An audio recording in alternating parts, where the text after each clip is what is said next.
तीन आपके eureka moments life के बताइए कि those way like when you got that like oh my God ये क्या हो गया मेरे साथ, now I am like next level I have gone. जब आपने इंटरप्राइज लेवल पे गए तो वहाँ पर तो ये लोग के भी प्रपोजल पड़े हैं, तो आपको क्यों मिल गया भाई? विप्रो को देगा, इन्फोसिस को देगा, आप कौन हो भाई? सो जो लिमिट ऑफ स्केलिंग है, it is about quality and quantity of those quality people rather than the cash in your bank. Because उस कैश को यूटिलाइज करके ग्रो कराने वाले वो लोग ही होते हैं, खासकर हमारी इंडस्ट्री में। तो आपको थोड़ा फीलिंग नहीं होता ये जो यूनिकॉर्न अभी तक तब यूनिकॉर्न बने नहीं है, आपको फील नहीं होता यूनिकॉर्न नहीं बना मैं?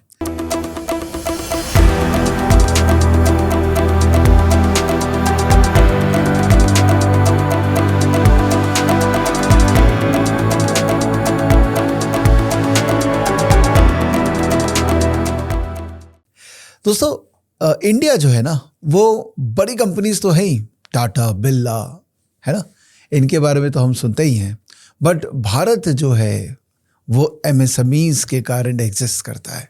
मैंने सोचा मेरा भी एक योगदान होना चाहिए ये भारत के एमएसएमई सेगमेंट के लिए। So from here on I am also going to contribute a bit by launching face to face MSME. This face-to-face will be very, very unique, very selective. I want to only bring on the founders who are the key drivers of any business. I'm going to bring on to them and I will make sure that I try to get the maximum out of them. और आज जो मेरे साथ जुड़े हैं वो actually मेरे मित्र भी हैं बहुत साल से। हम लोगों ने ग्रेजुएशन साथ में की थी, but he took a path of technology. A very simple person, very humble person, but extremely dynamic person. इन्होंने अभी रिसेंटली अपना IPO भी फाइल किया है। अब हम लोग चालू करते हैं मेरे दोस्त के साथ, Abhishek Rungta. Second segment is about the industry. ये पूरा टेक इंडस्ट्री को ना डिकोड कर दीजिए एकदम आपकी भाषा में। ये इंटरनेट से जो चालू हुआ, या इंटरनेट के पहले भी था टेक इंडस्ट्री, तो सॉफ्टवेयर से डेवलप हो ही रहे थे, और अभी कहाँ जा रहा है ये AI ML वगैरह, बहुत कुछ हो रहा है और बहुत जल्दी हो रहा है। बिल्कुल। तो अब मुझे पता है कि it is not justified to give you limited time to decode this, but I know you are the best person जो कर देगा। तो इसको डिकोड करने के लिए there are lots of frameworks. मैं आपको एक फ्रेमवर्क देता हूँ जिससे आपको एक ब्रॉड अंडरस्टैंडिंग आएगी कि ये इंडस्ट्री का इवोल्यूशन कैसे हुआ है। तो इसको मैं बोलता हूँ सबसे पहले आया जिसको हम बोलते हैं सिस्टम ऑफ इंफ्रास्ट्रक्चर, यानी हमने कंप्यूटर लगाया, सर्वर लगाए, नेटवर्क लगाया, ये सब हमने लगाया। उसके अंदर पंच कार्ड यूज़ करके लोग कोडिंग करते थे, उससे इंफॉर्मेशन डालते थे, निकालते थे। उसके बाद उसी का एक हल्का सा इवोल्यूशन था जिसको मैं बोलता हूँ सिस्टम ऑफ रिकॉर्ड्स।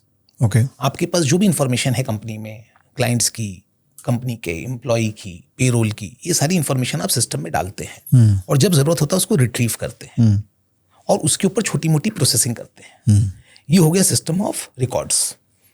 उसके बाद इवोल्यूशन हुआ तो आया सिस्टम ऑफ फ्लो, यानी कि आप एक वर्क फ्लो को एक सिस्टम ऐसा बनाते हैं जिससे कि वो जो रिकॉर्ड्स आपने अंदर डाले, उस हार्डवेयर के अंदर कंप्यूटर है, हार्डवेयर का कंप्यूटर है, उसके अंदर आपने रिकॉर्ड्स डाले हैं, उस रिकॉर्ड्स के को यूज करके एक प्रोसेस फ्लो बनाना। तो आप समझ लीजिए ई कॉमर्स है। E commerce is a system of flow जहां पर आप स्टेप 1, स्टेप 2, स्टेप 3 करते हैं और एक एक्शन कंप्लीट होता है, एक प्रोसेस कंप्लीट होता है। जैसे कंपनी के अंदर आदमी लीव अप्लाई करता है, उसके बाद उसके बॉस के पास जाता है, वो उसको अप्रूव करता है, उसकी लीव अप्रूव होती है, अकाउंट्स के पास में ऑटोमेटिकली उसका सैलरी कैलकुलेशन में आसानी हो जाती है। इसे मैं कहता हूँ सिस्टम ऑफ फ्लो। ओके। तो सेकंड स्टेज आता है कंपनी का सिस्टम ऑफ फ्लो, और जो इंडस्ट्री में भी वैसे ही आया। थर्ड स्टेज आ जाता है जिसको मैं बोलता हूँ सिस्टम ऑफ इंटेलिजेंस। ओके। आज के दिन हम सिस्टम ऑफ इंटेलिजेंस अब बिल्ड होनी शुरू हुई है। ओके। जिसके अंदर हम पहले भी थी, पहले हम उसको एक रिपोर्ट बोलते थे, उसके बाद उसको हम एनालिटिक्स बोलना शुरू किए। अब ऑब्वियसली उसके अंदर और भी चेंजेस आ गए हैं और भी उसमें टेक्नोलॉजी स्ट्रांग हो गई है जिससे कि हम उससे सीख सकते हैं। अब यहाँ से क्रिएट होगा सिस्टम ऑफ एक्शन। जो हम सीख रहे हैं, जो हम डेटा कलेक्ट कर रहे हैं, वहाँ से हम कैसे उसको एक्शंस में कन्वर्ट कर रहे हैं, यानी कि एक्शनेबल इंसाइट्स और ऑटोमेशन एट अ लेवल जहाँ वो अपने आप ही वो काम कर दे जो उसको करना चाहिए। पहले हमको लेना पड़ता था वो लास्ट माइल एक्शन का काम। अब यहाँ पर आप बोल रहे हैं कि धीरे धीरे आएगा, बिकॉज जब तक आपको इसमें पूरा कॉन्फिडेंस नहीं आएगा आप उसको एक्शन नहीं लेने देंगे। आपको एग्जांपल दूं, अगर आप एक हॉस्पिटल को ऑटोमेट कर रहे हैं और उसकी लाइटिंग को आप ऑटोमेट कर रहे हैं, एयर कंडीशनिंग को आप ऑटोमेट कर रहे हैं, आप उसको ऑटोमेट अगर कर देते हैं आज बिना इसको अच्छे से टेस्ट किए, बिना इसको इवॉल्व हुए, and during an surgery if suddenly the light goes away, who will take the responsibility of that accident? So उसमें टाइम लगेगा, बट वो भी आएगा, इवेंचुअली हम वहां भी पहुंचेंगे. So scary thought. मशीन यहाँ ऐसे अटक गया है, लाइट चली गई. गॉड. बट इंटरनेट में तो कुछ भी हो सकता है ना अभिषेक. अरे वो अभी कुछ दिन पहले हुआ था वो माइक्रोसॉफ्ट वाला. बिल्कुल हो सकता है. और अभी तो क्या है कि साइबर सिक्योरिटी एक बहुत बड़ा एरिया बन गया अचानक से, because when you are expanding the universe, right, you are also expanding good people with good actions. So good actors are also expanding, bad actors are also expanding. And the more we will see the difference between the haves and have-nots, the rich and poor, right, you will see more and more cyber crime, because now the modus operandi of crime will change. अब अगर दुकानें कम होंगी, bank के branch कम होंगे, तो उसमें कौन चोरी करने जाएगा, वहां कौन डाका डालेगा, फिर वो डाका तो आपके घर में डालेगा ऑनलाइन. ऑनलाइन टूल्स यूज करेंगे लोग, और उससे आपकी सिक्योरिटी को खतरा है. तो जो हमने फिजिकल सिक्योरिटी का जमाना देखा, अब that is converting into online security. इसके बाद में और बड़े चैलेंजेस आएंगे, जिसको हम बोलेंगे एआई के एथिक्स कैसे हैं. वाइट कॉलर लोग जो बिना ये महसूस किए कि वो गलत कर रहे हैं, एआई को अपने फेवर में यूज करके वो दूसरों के लिए शायद गलत करेंगे.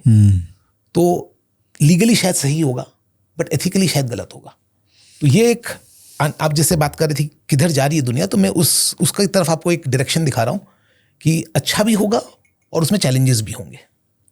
Which has been the case always. Yeah, Every always. new tech has bring its own challenges. तो ये evolution के अंदर में how has your organization evolved with this evolution of new system? शुरुआत से चलते हैं. तो पहला आपने जो बोला उसमें आप क्या करते थे, फिर इंफॉर्मेशन वाला उसमें आपने क्या किया, क्योंकि आप साइबर सिक्योरिटी पे बहुत काम कर रहे हैं. I think you have recently acquired a company. I'll clarify on that. So सबसे पहले देखिए हम लोग ने शुरू किया एक वेबसाइट डिजाइनर होस्टिंग कंपनी, जो कि इंफ्रास्ट्रक्चर लेयर है. उसके बाद हमने वेब एप्लीकेशंस पे हम एंटर किए ओवर टाइम. तो हमारी जो पूरी जर्नी है ना, वो इंटरनेट की इवोल्यूशन के साथ आप उसको एकदम बगल बगल में रख के देख सकते हैं. उसके बाद आया एप्लीकेशन डेवलपमेंट, जिसके अंदर हम सिस्टम ऑफ रिकॉर्ड और सिस्टम ऑफ फ्लो हमने बनाया क्लाइंट्स के लिए. उसके बाद हम थोड़े लेट हो गए, फिर हम सिस्टम ऑफ इंटेलिजेंस में आगे एनालिटिक्स की प्रैक्टिस हमने शुरू की. Okay. Analytics as a subject 10 साल से है इंडस्ट्री में, शायद थोड़े ज़्यादा से है. हम थोड़े लेट थे, हम 3 साल पहले उसमें हमने एंटर किया. उसके बाद अगर अब आप देखें तो हम सिस्टम ऑफ एक्शन में जा रहे हैं धीरे धीरे एआई को लेकर. तो उसके ऊपर भी हमने बहुत स्ट्रांग टीम बनाई है और उसको भी हम इवॉल्व कर रहे हैं. ब्लॉकचेन में भी हमने काम किया है. और last but not the least, cyber security, जिसको मैंने कभी सोचा भी नहीं था कि मैं उस लाइन को टच करूँगा, हम उसमें भी एंटर किए हैं. क्योंकि हमें दिखता है कि cyber security is a critical element in any solution. और हमारा ऑब्जेक्टिव हमेशा से ये था कि अगर एक क्लाइंट हमारे पास आता है तो हम उनकी पूरी सोल्यूशन की ओनरशिप ले सकें. अच्छा. तो ओनरशिप जब आप लेते हैं तभी क्लाइंट को आरओआई मिलता है. अगर आप ओनरशिप नहीं ले सकते हैं, if you are saying this is my part, I have done it, now you think about it, now you are responsible for other things. So our objective is to cover as much ground as possible, take as much ownership as possible, so that we can also own the outcome. So the world is moving from companies who used to pay for task, companies who used to pay for software, to where companies will pay for outcomes. Okay. So we are also prepping ourselves in a very good way where we can own the outcome. Interesting. So you are a service company. You are not a product company per se, right? Is that vision towards becoming more of a product company, but a very outcome-oriented product company, not a software which is a product? So see, always has been a debate about service and product. So in the early days, service companies used to rule the market. The NASSCOM was formed, mostly service companies. They used to run the show. Then the product wave came. All the young people who started saying that services does not have scalability, and we don't have IP, and we are losing the world's market. So they started the product wave in India, and that has done very well. There are amazing product stories in India that has come. One thing that we are missing is in this debate between what is important and what is more valuable of service and product, people forgot that solution is the most important thing. And solution only gives the outcome. As a business, our focus is on solution. Our focus is on the outcome, where we will combine products and services. There will be products which are developed by us. Okay. There might be products which are developed by others, and that will be converted into outcome using services. समझ गया. And now this is possible in this new world because API is given. So taking other people's product as part of your solution has become very easy. Absolutely. पहले तो आपको बोलना पड़ता था कि sir आप एक काम कीजिए, टैली आप इंस्टॉल कर लीजिए अपने कंप्यूटर पे, फिर मैं आपको आके बताऊंगा टैली कैसे यूज करना है. अब तो आप अपना सोल्यूशन के अंदर में टैली का एपीआई डाल लो. आई बिलीव होगा, उनका नहीं होगा तो शायद वो कर लेंगे. एपीआई डाल लो तो, बट इससे एक चीज नहीं हो रहा अभिषेक, थोड़ा सा solution is always more unit economics wise solution सस्ता होता है जनरली. नहीं, ऐसा कुछ नहीं है, बिकॉज सोल्यूशन आप जब ड्राइव करते हैं तो आपकी जरूरत रहती है. So I think as a business we want to be wanted rather than लेना पड़ेगा. वो चाहते हैं कि हम रहें उनके साथ. That is the line of business I want to build. ऐसा नहीं कि वो ये सॉफ्टवेयर का लाइसेंस भी मुझे देना पड़ेगा. सो अनफॉर्चुनेटली मैं एक बहुत इंटरेस्टिंग ट्रेंड देख रहा हूँ. हम एक there is a concept called SaaS, which you understand, which we call software as a service. In fact, it's not software as a service. It's software as a subscription. There is no service element in software as a service. And that is where my disconnect with the SaaS business is. I prefer giving outstanding service always, because that is what makes the outcome come out. Right? If I give you a CRM software, I start charging you $50 per month per user every day, like every month. Does it guarantee that you will get the ROI out of it? Not necessary. Yes. I have to have a layer. Yes. I have to have a layer of service which will help you to get the best outcome out of that. Structure the software as per your business needs and keep guiding your team, training your team, helping them out. If they get stuck, support them. Someone who does the entire cycle, they are the people who will make you successful. And that is what we are focusing on. That how do we basically own the outcome by combining product and service to create solutions. Brilliant, brilliant.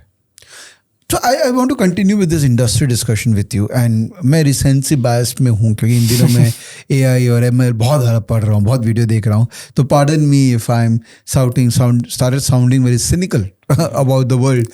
तो ये US का जो dominance है AI पे, और ये mister Elon Musk, mister Sam और ये लोग जो कर रहा है, अब ट्रम्प साहब आ गए हैं तो ये तो खुद ही इन लोग के बिग डैडी टाइप हैं.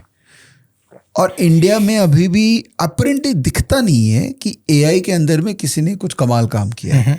We are talking to them, we are meeting them, we are doing podcast with them, everything is happening, but we really don't see any individual. लग रहा है कि यार ये तो तोप है, except you know what we are talking. I mean, except a couple of work which Ola is doing and all those guys are doing. But I think that is again more narrative than what exactly they can do. I don't know. Sorry, pardon me. I don't know. Let me put it that way. तो AI और ML में जो काम हो रहा है दुनिया में, US का जो डोमिनेंस है particularly, and I was reading about China doing some amazing work in this AI. तो हम क्या करें इस पे? हम या तो हम एज एन इंडियन या तो हम सर्विस एक्सेप्ट कर ले कि चलो ठीक है बना रहे हैं.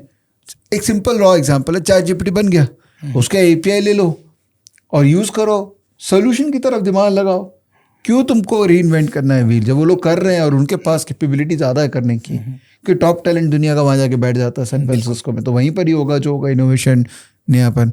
या तो एक्सेप्ट कर लेते हैं ये चीज़, या हम भी कुछ AI में अपनी तरफ से बनाने की कोशिश करें. Which camp you belong to? You see, I belong to the camp जहाँ हम बिजनेस प्रॉब्लम सॉल्व करेंगे. हम AI यूज करें, कल नई टेक्नोलॉजी आएगी, कल क्वांटम कंप्यूटिंग की बात चल रही है, that will come. There might be something else that will also come. Biotech आएगा और भी 10 चीजें आएंगी. हम देखना चाहेंगे कि how do you convert that new technology into business advantage for someone. That will be our focus area of INT for years to come. We are very clear on that. That how do you convert technology into business benefits? समझ गया. तो आप you are okay to accept whatever is happening. You are ready to read a lot of books and adapt yourself to the new tech and provide best solution to your customers. That yes, is what and also see again, AI is also, it is the first wave of AI in a way. Obviously, AI has been around for a long time. It was very theoretical.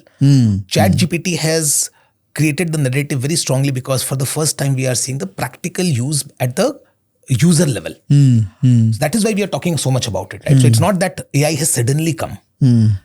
Second thing is that this is right now the wave that we are in, the commercial wave of AI that we are seeing. I see this as the infrastructure wave. So if you see any new large tech or new tech that comes in, it first comes at the infrastructure layer. Then it starts moving into application layer. Then it again starts moving into the further intelligence layer. So I think AI will also not be very different. Right now, the infrastructure layer companies, some of them will become very successful and they will stay in the game. They will become dominant players. They will become the Microsoft or Google or Facebook of the AI age. So Microsoft was on the OS when the computers came. Google was on the search when the web came. Facebook was on the social media when the connected society came. When we are talking about AI, someone will take a leadership position, not necessarily the first one, but someone will take the leadership position of the infrastructure layer, of the ground level. Once that position has been taken, on top of it and around it, you will see a lot of applications, workflows, business solutions will start getting built. So I am not, even as an individual, I'm just waiting and watching which one becomes the leader and what kind of solutions can be built on top of it. Beautiful. In fact, I like the fact that you said that not necessarily the first one, because बाकी तीनों नाम जो आपने बोले थे वो first थे ही नहीं. बिल्कुल. उन्होंने बस सेकंड या थर्ड आगे भी उन्होंने बहुत अच्छा काम किया कि लीड कर गए. तो वही हमें बहुत संतोष देता है कि there is a opportunity for late movers also. Yes. From IT industry perspective, if I say at a broader level, we are a little late mover. Though in many cases we were the front runners. So I think late movers have their own advantage, front runners have their own advantage. चलो अब मैं ना अपना analyst वाला hat पहन लेता हूँ, ठीक है.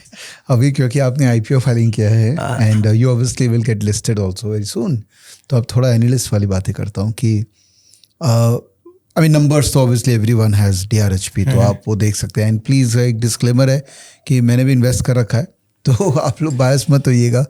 मैंने तो अभिषेक पे इन्वेस्ट कर रखा है.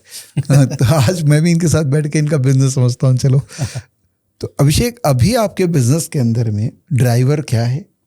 What aspect of your business is now the main driver, and is this business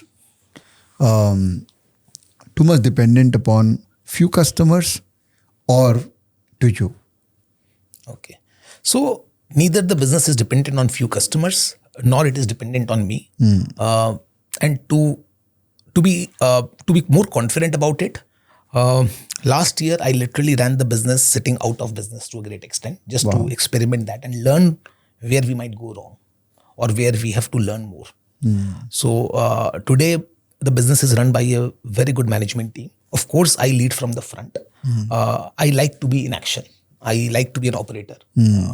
So I continue to work on special projects. I continue to work on the growth side of the business. I also continue to get into strategic initiatives inside the company because I think that founder energy is important. And if it's a promoter-led business, I think that founder energy is available, then why not? Right? So that is why I am involved on a day-to-day basis. As far as the customer base is concerned, it's quite diversified. So around half the business comes from global clients and half the business comes from Indian clients. We have purposefully diversified this because we are also seeing shifts between globalization and localization. Right? And in that kind of a market, right, it takes a lot of time to think through and build your strategy that where you want to go. And we figured out that we don't want to be only a global company. We want to also be a local company. So that is where we spent last 4-5 years of our time and life to increase the India footprint. तो अभी आपके revenue में कितना percentage global है और कितना domestic? 50-50 अभी करीब. वाओ. तो हम ऑलमोस्ट 100% एक्सपोर्ट ओरिएंटेड कंपनी से हमने इवॉल्व करके एक 50-50 सिनेरियो क्रिएट किया है. लवली. ताकि हमें कल ग्लोबलाइजेशन में जब कुछ प्रॉब्लम्स आए, डॉलर रेट्स में प्रॉब्लम्स आ सकती है, बहुत कुछ हो सकता है इस दुनिया में. अभी आप देख रहे हैं दुनिया बहुत ही कंफ्यूज स्टेट में है. Thanks to Trump and many others. So मैं तो अब सब ब्लेम नहीं पे डालूंगा. तो मेरा ऑब्जेक्टिव क्रेडिट भी दे दूंगा उनको, पैसा बनेगा. तो मेरा ऑब्जेक्टिव ये है ना कि एक सस्टेनेबल बिजनेस बनाओ, बिकॉज बिजनेस की सस्टेनेबिलिटी से ही उसका इम्पैक्ट क्रिएट होता है। अगर आज मैंने समझ लीजिए अचानक से रातों रात एक 10,000 करोड़ का बिजनेस बना दिया और वो बिजनेस 6 महीने चला, 6 महीने उसने बड़ी धूम मचाई और 6 महीने बाद वो बिजनेस बंद हो गया, तो उसका इम्पैक्ट तो कुछ नहीं हुआ। मैं अपने मन में खुश हो सकता हूं कि हाँ मैंने एक $10 बिलियन की कंपनी बनाई और बहुत पैसे भी बनाए, but at the end of the day there is no impact that is left. So I think impact के लिए you have to have a sustainable business, and that is what we are focused on. And for that we continuously are paranoid that how do we create a sustainable business, because the world, the bigger changes the world is seeing, the more difficult it is going to become to build sustainable and long term businesses. So that is where my objective of splitting the revenue also came. Also industry wide we are quite spread out, so we work in 4 major business verticals. Okay. Banking, insurance, pharma, FMCG, ये हमारे 4 main verticals है। हमने एक अलग से team बनाई है जो कि और 2-3 वर्टिकल डेवलप कर रही है। Okay. मैन्युफैक्चरिंग में हम जा रहे हैं, थोड़ा बहुत रियल एस्टेट में हम जा रहे हैं, तो ये अलग से और भी हमने वर्टिकल बनाया है। और जो हमारा सबसे पुराना वर्टिकल था वो था दूसरी IT कंपनीज जो वर्ल्ड भर में अपने सॉफ्टवेयर बना के बेचती है, उनकी सॉफ्टवेयर डेवलपमेंट हम यहाँ पर करें। Okay. तो इस तरह से देखा जाए तो हम सेक्टर वाइज भी डिसेंटली डाइवर्सिफाइड है, बहुत ज्यादा भी नहीं है कि हम संभाल ना सके, बट डिसेंटली डाइवर्सिफाइड की अगर कुछ गड़बड़ हो तो कोई ना कोई एक सेक्टर और ज्योग्राफी इसके कॉम्बिनेशन में कंपनी की कंटिन्यूटी मेंटेन हो। Lovely lovely. तो एक बहुत ही लेमन टर्म से बात करते हैं, जैसे आपने कहा इंश्योरेंस, तो अब इंश्योरेंस कंपनी आपके पास क्यों आती है, क्या बनवाने आती है? तो उनके कई एप्लीकेशंस चाहिए होते हैं। जो फोकस करते हैं ज़्यादा, जिस एरिया में हम 2 एरिया में ज़्यादा फोकस करते हैं। उसके पहले मैं आपको अपनी थोड़ी सी थ्योरी बता दूं, मैं कैसे सोचता हूँ। हाँ, जरूरी नहीं वो सही है, बट मैं वैसे सोचता हूँ। मैं सोचता हूँ कि कोई भी आदमी खर्चा 4 चीज़ के लिए करता है, या तो अपनी टॉप लाइन बढ़ाने के लिए करता है, या अपनी बॉटम लाइन बढ़ाने के लिए करता है, या वो कंप्लायंस के लिए करता है, या वो कस्टमर को डिलाइट करने के लिए करता है। सही बात है। इस 4 चीज के अलावा जल्दी से खर्चा मुझे दिखता नहीं है। सारे खर्चों को आप उन बकेट्स में डाल सकते हैं। तो हम लोगों ने देखा कि कस्टमर डिलाइट और टॉप लाइन बढ़ाना और बॉटम लाइन, इस 3 के पीछे एक बहुत बड़ा गेम चलता है जिसको हम बोलते हैं कस्टमर एक्सपीरियंस। तो हमने अपने बिजनेस में कस्टमर एक्सपीरियंस को प्राइमरी बनाया है। वाओ। तो how do other companies can give their customers a outstanding experience? That can be a customer portal, that can be a buying journey. So जो core systems जो बनते हैं जिसमें सारे रिकॉर्ड्स रहते हैं, सिस्टम ऑफ रिकॉर्ड्स बने हुए हैं, उसमें हम नहीं घुसते हैं। हम उसके ऊपर की जो एक्सपीरियंसेस, यानी कि सिस्टम ऑफ फ्लो जिसकी मैंने बात की थी, और सिस्टम ऑफ इंटेलिजेंस, और फ्यूचर में सिस्टम ऑफ एक्शन, हम उस पर फोकस करना चाहते हैं। बिकॉज सिस्टम ऑफ रिकॉर्ड्स तो बन चुके हैं और उसके अंदर कंपनीज को और दिमाग लगाना भी नहीं चाहिए बहुत ज़्यादा। तो हम उसके ऊपर वाले लेयर जहाँ पे रियल वैल्यू होगी, जहाँ पे कंपनीज को रियल कॉम्पिटिटिव एडवांटेज और डिफरेंशिएटर मिलेगा। क्योंकि आज अगर आप समझ लीजिए किसी एक इंश्योरेंस कंपनी की वेबसाइट पे जाके आप इंश्योरेंस खरीदते हैं, आपके एक्सपीरियंस डिफाइन करता है कि आप अगली बार उससे खरीदेंगे कि नहीं। तो growth is directly link to the experience. तो हम उस एक्सपीरियंस इकोनॉमी के ऊपर में फोकस कर रहे हैं इन इंडस्नेट। क्या जबरदस्त है ये IT सेक्टर है। कहाँ अभी एक पर्टिकुलर पीस पे जाके उसी पे फोकस कर रहे हैं और आपको उसमें स्कोप लग रहा है। बहुत स्कोप है जी। I just want to share my experience of stockage कि हमने जब कोई थर्ड पार्टी टूल्स यूज़ किया, जैसे हम लीड स्क्वायर यूज़ करते हैं या क्लेवर टैप यूज़ करते हैं, तो वहाँ पर डेटा तो हमको सबका मिल गया, राइट, बट रियल में उसके बाद का काम है डेटा कैप्चर करना। तो एक्चुअली में लगता ही कुछ है ही नहीं ये काम। तो उसी में कितना स्ट्रगल है कि किस कस्टमर को कहाँ क्या कम्युनिकेशन करना है। तो क्या आप वहाँ ऑपरेट करते हैं? बिल्कुल। तो क्या है कि आप सॉफ्टवेयर खरीद लीजिए, आप फ्लोज बना लीजिए, उनको यूज करके कंपनी को बेनिफिट लाने तक की जर्नी काफी लंबी होती है। इसीलिए कई कंपनी सॉफ्टवेयर यूज करके भी उसका फायदा नहीं ले पाती। तो हम उस पूरी जर्नी को अपने क्लाइंट्स के साथ मिलकर तय करते हैं और इंश्योर करते हैं कि वो अपने इन्वेस्टमेंट्स का ROI निकाल सके टेक्नोलॉजी से। तो again some few numbers, how many clients do you have? So when we were working for small businesses, we used to have 500 plus parallel clients. अच्छा। Today we have around 70 to 80. 70 to 80 clients, ठीक है। ये सारा information तो आप DRHP से ही दे रहे होंगे मुझे ना, क्योंकि अब लिस्टेड होने वाले हैं। तो I want a very sync discussion. किसी को नहीं लगना चाहिए एक्स्ट्रा इन्फॉर्मेशन मेरे को मिल गया है। वैसे दे देंगे तो I have no problem, but maybe regulator will have problem कि एक्स्ट्रा इन्फॉर्मेशन क्यों दे रहे हो। Okay, and if I have to ask you customer age, कि कितने most of these customers who are with you, they are average what, how many year old? तो हमारे यहाँ कस्टमर आने के बाद में चर्न थोड़ा कम है, अगर खासकर वो हमसे टिक जाते हैं हमारे साथ अगर 1 साल भी, हाँ, यानी कि उसके अंदर में उसकी सीरियसनेस भी प्रूव हो गई और हमारी सीरियसनेस भी प्रूव हो गई, ओके, तो जनरली वो हमारे लिए लाइफ लॉन्ग कस्टमर है, अनलेस कि उनका बिजनेस बंद हो रहा है अच्छा, या फिर उनके बिजनेस में एक मेजर चेंज आ रहा है। तो ये 2 सिचुएशन होती है जब शायद उनको पार्टनर्स या तो बदलने पड़ते हैं या कंपनी ही बंद हो रही है तो उनको पार्टनर्स छोड़ने पड़ते हैं। ओके, उसके अलावा अगर एक क्लाइंट हमारे साथ 1 साल से ऊपर टिक जाता है तो जनरली हम नहीं खोते हैं उसको। ओके, कुछ ना कुछ काम होता रहता है, हो सकता है गैप हो जाए 1 साल का, हो सकता है 2 साल का गैप हो जाए, बट रिलेशनशिप मेंटेन रहती है। वो हमने पॉलिसी ली है, इसीलिए हमने नंबर ऑफ कस्टमर्स कम कर दिए। जो हम पहले हर एसएमई के साथ काम करते थे, 500-700 कस्टमर्स एक साथ में उनको सर्व करते थे, न तो हम उनसे रिलेशन मेंटेन कर पाते थे, ना वो हमसे रिलेशनशिप मेंटेन कर पाते थे। ओके, तो हमने 2 अलग अलग डिवीजन कर दिया है। एक है एंटरप्राइज डिवीजन, जिसके अंदर हम सिर्फ लार्ज कस्टमर्स को ही हैंडल करते हैं, उनको हम क्लाइंट पार्टनर अकाउंट मैनेजर्स देते हैं, उनके साथ मिलकर काम करते हैं। और एक है जो एसएमई ही है, उसके अंदर हम क्लाइंट्स की काउंट नहीं करते, क्योंकि वो हम रेवेन्यू फोकस्ड काम करते हैं वहाँ। उसको हम क्लाइंट बोलते नहीं है, बिकॉज हमारे हिसाब से वो लोग अपनी ज़रूरत के हिसाब से आते हैं और ज़रूरत के हिसाब से खरीद के वहाँ से चले जाते हैं। So those are more peaceful. I will उनसे call हो them, सकता है हाँ, रेकरिंग नहीं होता हो, हाँ। बट बड़े कस्टमर से रेकरिंग होता रहता है, तो एज देखना है तो उनका देखना चाहिए हमको। उन्हीं का देखता हूँ मैं, उन्हीं का मैं आपको बता रहा हूँ। करेक्ट। तो ये तो अभी हमारे कस्टमर प्रोफाइल है जो आप अभी तक काम कर रहे हैं, तो बट फ्यूचर के अंदर में do you want to continue the same format, because you are now raising external money, and also obviously the moment you come out with an IPO the growth path will be very very different.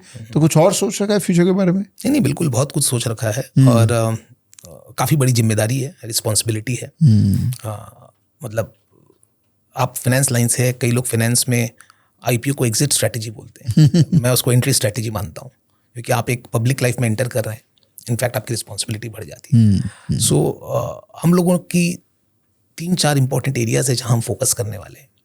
सबसे important है कि इतने सालों में हमने जहाँ 50% business global है, हमारे बाहर में एक भी एम्प्लॉय नहीं है। वाओ, तो बिना वही जो employee आपने सोचा था ऑनलाइन ही सर्च करूंगा बिजनेस, वही चल रहा है? वही है। कुछ एग्जीबिशंस हैं, ओके, और कुछ बार हम जाके मिलते हैं, कुछ लोगों से बिजनेस कर लेते हैं। तो अभी तक हमने वहाँ पे एम्प्लॉयज़ ही हायर नहीं किए, और मुझे लग रहा है कि अगर हम सही तरह के लोगों को हायर करते हैं, सेल्स की टीम बनाते हैं, प्रोजेक्ट मैनेजर्स लगाते हैं, तो हमारा बिजनेस जहाँ खड़ा है इतने कम इनिशिएटिव लेने के बाद उससे काफ़ी आगे जा सकता है होपफुली। तो सबसे पहला काम तो ये है कि हम वहाँ पे अपनी सेल्स टीम बनाएंगे। ये हमारा नंबर 1 ऑब्जेक्टिव है। इसमें ऑब्वियसली काफ़ी इन्वेस्टमेंट है, और नाउ विद द एबिलिटी कि हम अब रेस कर सकते हैं और फ्यूचर में भी और रेस कर सकते हैं, ये हमें कंफर्ट देता है। इट्स जस्ट अ कुशन, और कुछ नहीं है। सेकेंड एरिया जो हम देखना चाह रहे हैं वो है कि हम और नई एरियाज में कैसे एंटर करें, और खासकर कुछ एरियाज में हम एंटर किए, जैसे साइबर सिक्योरिटी। अभी हमने MOU साइन किया है, एक्विजिशन कंप्लीट नहीं हुई है। आपने मुझसे पूछा था। अच्छा। तो सिंस हम DRHP फाइल कर रहे थे, तो हमने MOU साइन करके काम शुरू कर दिया है, और इफेक्टिव डेट भी हमने डाल दिया है, बट प्रोसेस को कंप्लीट होते होते जनवरी-फरवरी हो जाएगा। तो इस तरह की कंपनी जिसमें बहुत स्कोप है ग्रोथ का, उसके अंदर हम फर्दर इन्वेस्टमेंट और करेंगे। हमारी जो खुद की जो स्ट्रेटेजिक यूनिट्स बन रही है, सब्सिडीज बन रही है, उसमें और हम इन्वेस्टमेंट करेंगे, और कुछ नई कैपेबिलिटीज़ में भी हम इन्वेस्ट करेंगे। क्योंकि आज तक अभी हम सिर्फ OEM प्रोवाइडर हैं, यानी हम सॉफ्टवेयर स्क्रैच से बनाते हैं। हम कोई माइक्रोसॉफ्ट का कोई प्रोडक्ट इंप्लीमेंट नहीं करते हैं, SAP नहीं इंप्लीमेंट करते हैं, सेल्स फोर्स इंप्लीमेंट नहीं करते हैं। हम ये काफ़ी बड़ा एरिया जो है मार्केट में, इसको हमने टच भी नहीं किया है। तो हम उस वाइड स्पेसेस को टच कर रहे हैं। तो ग्लोबली हम सेल्स टीम बनाएंगे, इधर में हम कैपेबिलिटीज़ नई शुरू करेंगे जिसमें हम नहीं थे। तीसरा हम एरिया देख रहे हैं, हमने बहुत सारे टूल्स बनाए हैं क्लाइंट्स को सर्व करने के लिए लास्ट इतने सालों में। मतलब मुझे काम करते 27 साल हो गए, बट लास्ट 10-15 साल के ही टूल्स अब वैलिड है। उसके पहले वाले टूल्स तो टेक्नोलॉजी वाइज ख़त्म हो चुके हैं। इन टूल्स को मॉडर्नाइज करके प्रोडक्टाइज करना, ये भी हमारा एक बड़ा ऑब्जेक्टिव है। वाह।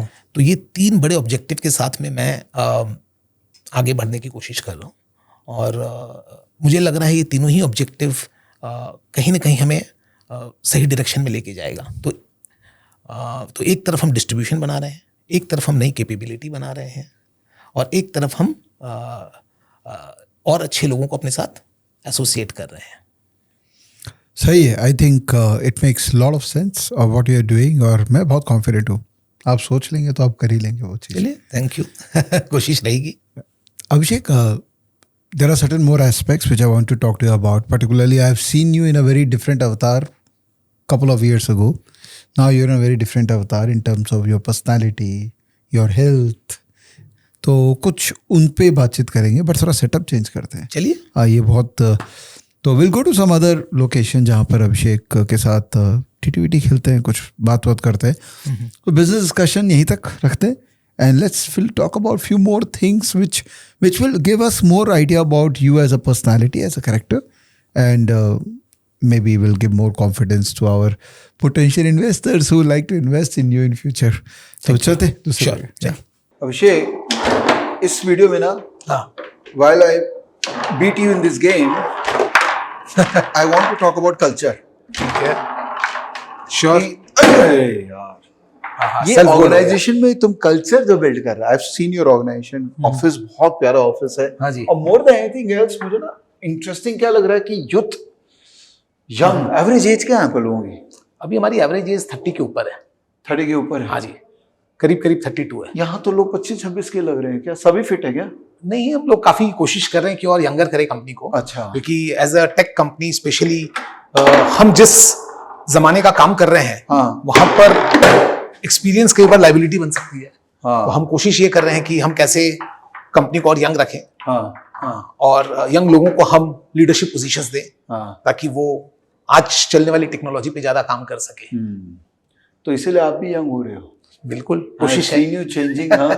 You have reduced quite a lot. या आप वो भी कर रहे हो, ट्रैकिंग कर रहे हो. लास्ट आपने कहाँ गए थे? हाँ, तो ट्रैकिंग करने के लिए ही मैंने वेट रिड्यूस किया. अच्छा. तो काफी फायदा हुआ उससे. तो मैं 2 साल पहले मैं एवरेस्ट बेस कैंप गया था. हाँ. और पिछले साल अन्नपूर्णा बेस कैंप, मतलब इस साल ही शुरुआत में अन्नपूर्णा बेस कैंप गया. हाँ. अगले साल भी अच्छे प्लान्स हैं. My God. तो ऑब्वियसली यंग लोगों के साथ काम करना है तो एग्जांपल सेट करना पड़ता है. एक यूथ को दिखना चाहिए. So that's why also setting an example is important. वैसा ऑब्जेक्टिव तो नहीं था, बट अगर वो हो जाता है तो अच्छी बात है. तो कैसे, how do you set a culture in your organisation? Like see, मेरे हिसाब से culture is all about what you reward and what you punish, और व्हाट यू नो, आप कैसे, किस चीज को आप तवज्जो देते हैं कंपनी में. हाँ. और किस चीज के ऊपर आप लोगों को रिवॉर्ड करते हैं या पनिश करते हैं. हाँ. वही कल्चर बन जाता है. हाँ. आखिरकार. तो आप क्या मेजरमेंट मैट्रिक्स बताइए. How have you as part of KRA आपने वो कर रखा है? नहीं, एज पार्ट ऑफ केआरए नहीं है. एज कल्चर थिंग्स जो हम लोगों को बताते हैं कि हम इस चीज के लिए स्टैंड करते हैं और आप इसको इस तरह से फॉलो करें. जैसे आपको मैंने बताया, आपको याद होगा मैंने बताया फास्ट, फ्लेक्सिबल, फ्यूचरिस्ट. तो ये 3 चीज जो हम क्लाइंट को देना चाहते हैं एक्सटर्नली, जो हमारा कॉम्पिटिटिव एडवांटेज क्लाइंट के लिए है, उसी को हमको कल्चर का हिस्सा बनाना पड़ता है इंटरनली. तो culture and competitive advantage are not 2 different things. This is the one and the same thing. एक है इंटरनल लुकिंग, एक है एक्सटर्नल लुकिंग. तो आदमी हमसे जिस चीज के लिए सर्विस खरीदता है दूसरों को छोड़कर, वो कैपेबिलिटी अगर सब में ना हो तो कंपनी बोल तो देगी, प्रॉमिस तो कर देगी, डिलीवर नहीं कर पाएगी. तो वहीं पर फास्ट के लिए हमारा कल्चर है कि भाई लोग जो काम करें फटाफट करें, अननेसेसरी लोगों को इन्वॉल्व ना करें, खुद उस काम को कम से कम लोग ज्यादा से ज्यादा काम कर लें. तो हमें काफी परफॉर्मेंस ड्रिवन कंपनी है. हम काफी एक्सपेक्ट करते हैं. कई बार लोगों को उससे थोड़ी तकलीफ भी होती होगी, बट उससे उनका करियर भी बनता है. तो उससे लोगों को समझ में आता है कि नहीं भाई, हमें काम करना होगा, और क्लाइंट को भी उससे ROI मिलती है. तो लास्ट में सभी को उससे फायदा होता है. तो एक तो हो गया परफॉर्मेंस ड्रिवन कल्चर. दूसरा हो गया कि डिसीजन मेकिंग बनाना. तो do they get incentivised for better performance? No, we either penalise or we reward in recognition form, और सम और अदर फॉर्म हम उनको रिकॉग्नाइज करते हैं, प्रमोशन करते हैं. तो जो हमारे कल्चर से ज्यादा अलाइंड होते हैं हम उनको प्रमोट करते हैं. हम कितने साल से वो कंपनी में है उसके हिसाब से प्रमोट नहीं करते हैं. पूरा मेरिटोक्रेसी है. पूरा मेरिटोक्रेसी है इन द सेंस कि कल्चरल अलाइनमेंट के ऊपर है. जहाँ कल्चरल अलाइनमेंट है वहां हम उसको प्रमोशन में लाते हैं, क्योंकि हमें वो कल्चर ऊपर से नीचे तक फ्लो करना है. तो जैसे आपको मैंने बताया कि भाई फास्ट कैसे होगा, वैसे फ्लेक्सिबल में हमने डिसीजन मेकिंग के लिए एक्सपेक्टेशन ये है कि आप ओनरशिप लेंगे और डिसीजन खुद लेंगे. हर चीज के लिए आप दूसरे से पूछेंगे नहीं कि हमको ये क्या करना है. थोड़ी जगह नुकसान होगा, थोड़ा फायदा होगा.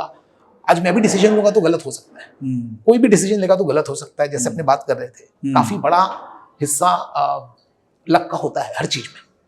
तो हम चाहते हैं कि लोग डिसीजन खुद लें, तो वहां से आ जाती है फ्लेक्सिबिलिटी। अगर वो सारे डिसीजन मेरे पे छोड़ देगा तो फ्लेक्सिबिलिटी नहीं आ सकती है कंपनी में। और तीसरी चीज आ गई थी फ्यूचरिस्ट।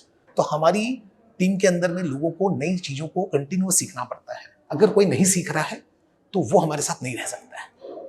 तो हम there are requirement कि बिल्कुल requirement hour of learning you have to complete and you have to report to HR कि भैया इतना मैंने कर लिया है, उसका प्रूफ दिखाओ। ये सब कुछ ऑब्जेक्टिव डिफाइन किया नहीं, देखिए ये सबको आप ला सकते हैं, बट इन सब से कुछ होता नहीं है, क्योंकि फिर वो खाना पूर्ति में सब चले जाते हैं। People try to make it up, people try to show, and then it becomes more of a process than outcome.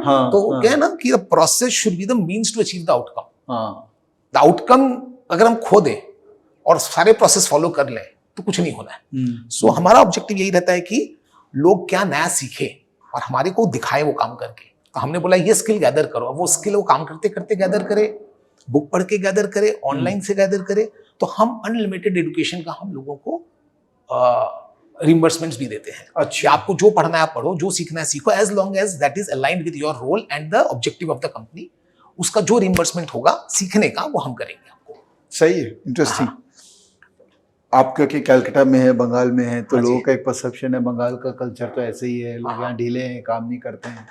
तो how first of all do you believe that narrative, number one. Number two, if suppose partially also you believe that कि हाँ ये थोड़ा तो है यहाँ problem, how have you created a mode inside your organisation कि भैया ऑफिस के अंदर बंगाल नहीं है, ये काम है, अपने वो करना है, बिल्कुल। उसके बाहर तुमको जो करना है तुम करो। तो how do you create that mod inside your? कुछ हद तक तो ये बात गलत नहीं है, मुझे लगता है, क्योंकि बहुत सारी कंपनीज हमारी साइज की बन नहीं पाई यहाँ पर ग्राउंड अप हेडक्वार्टर बेस, क्योंकि एक तो यहाँ पर हेडक्वार्टर में काम करने वाले लोगों की कमी है, क्योंकि वो एक्सपोजर ही नहीं है। करेक्ट। अच्छी कंपनियों के हेड ऑफिस मूव हो गए, तो जो स्ट्रेटेजिक थिंकिंग जिसको हम बोलते हैं, वो टैलेंट मिलना ही मुश्किल है, क्योंकि वैसी कंपनी ही नहीं है। बहुत सारी है बट उतनी नहीं है कि बहुत से टैलेंट अवेलेबल हो जब आपको चाहिए हो। तो एक चैलेंज डेफिनेटली वहां पर है।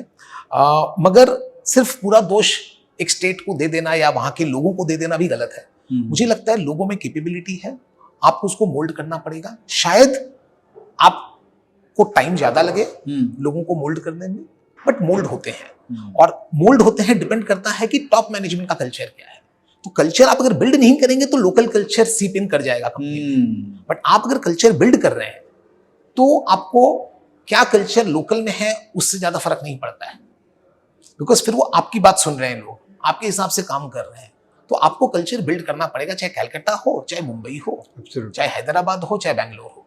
तो हमने कल्चर बिल्ड करने पे काम किया है। हमने कई बार छोड़ भी दिया था बीच में एक टाइम पर, तो उसके कारण कल्चर जो इवॉल्व हुआ वो बिल्कुल भी मुझे पसंद नहीं था। ऐसे भी हमने दिन देखे जहां मुझे खुद को ऐसा लग रहा था इस कल्चर में मैं कैसे काम करूं। फिर हमने उसकी ओनरशिप ली, हमने बोली भी इस कल्चर को तो बदलना हमारा ही काम है, और हमने उसको इवॉल्व किया, इंप्रूव किया। और आज के दिन बहुत ही customer centric, learning oriented, fast काम करो, फ्लेक्सिबल रहो क्लाइंट के साथ, ये जो ब्रॉड कल्चरल आउटलुक है वो है। और कल्चर का मतलब मेरे हिसाब से हाउ वी बिहेव, वही है।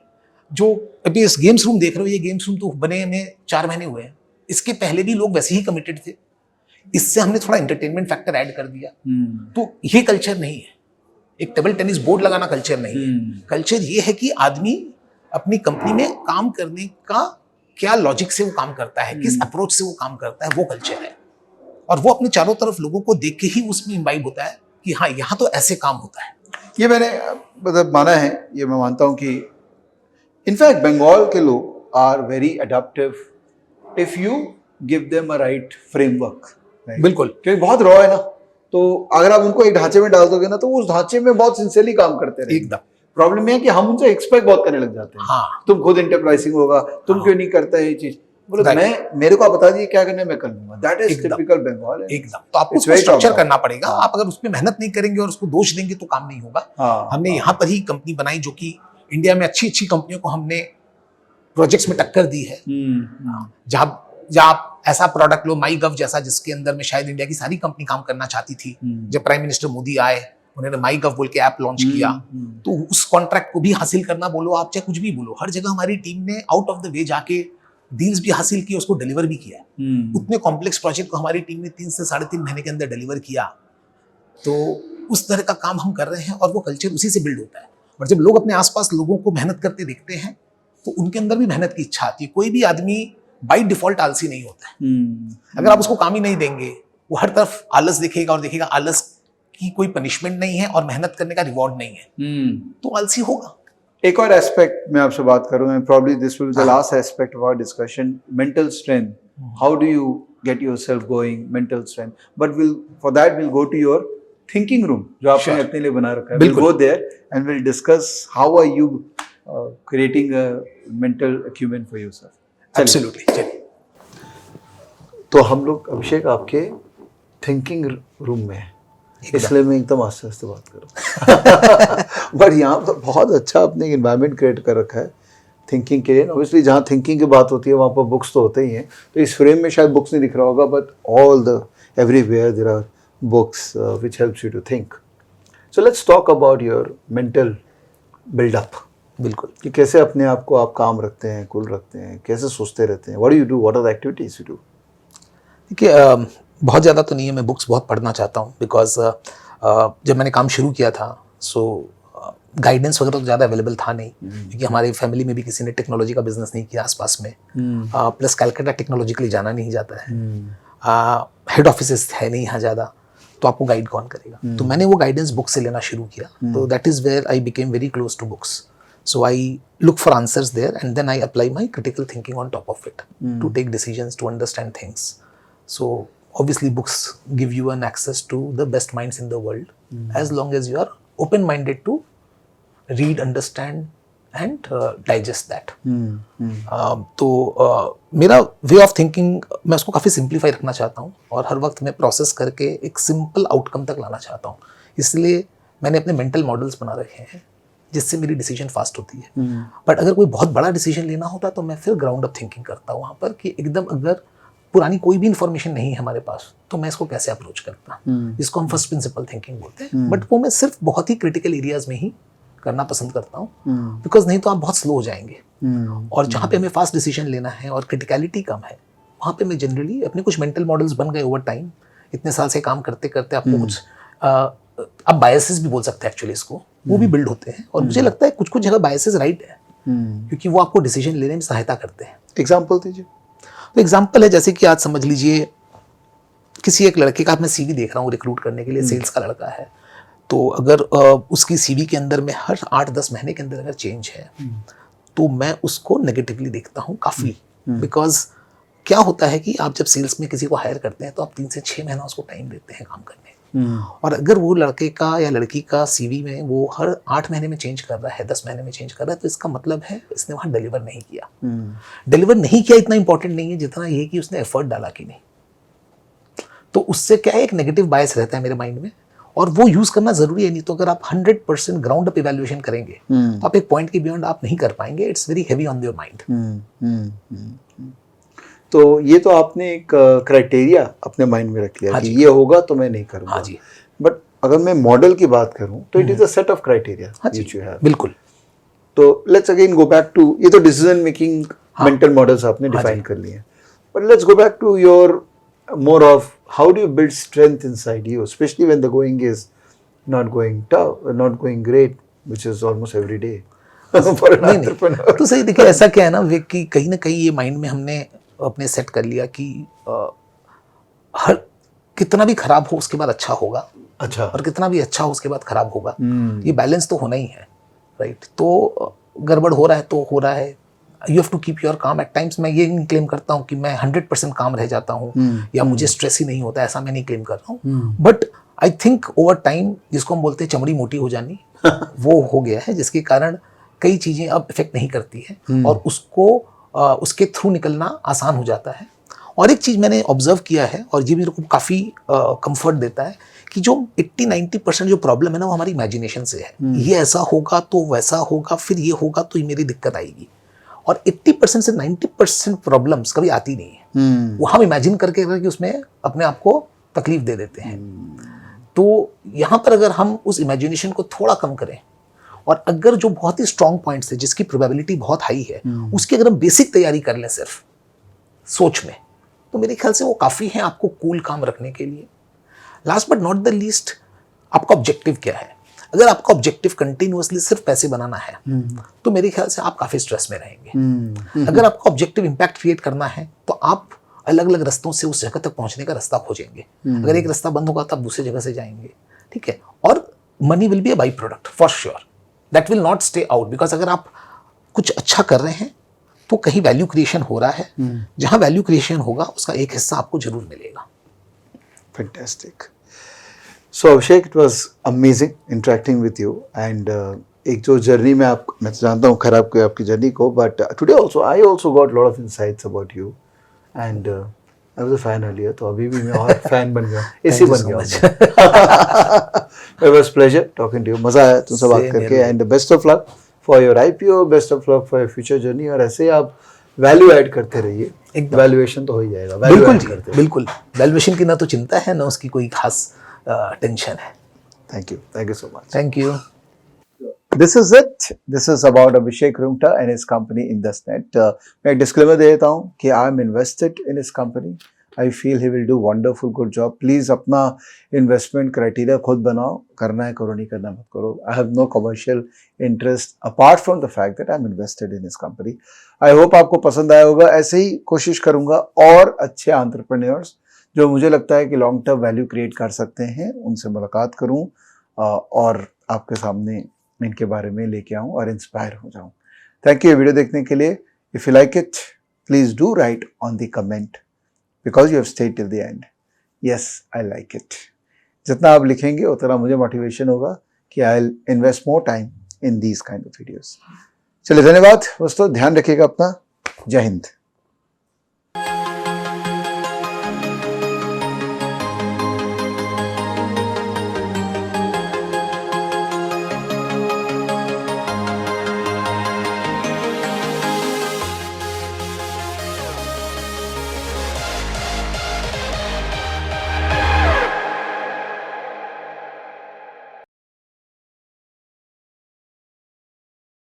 Investments in the securities market are subject to market risks.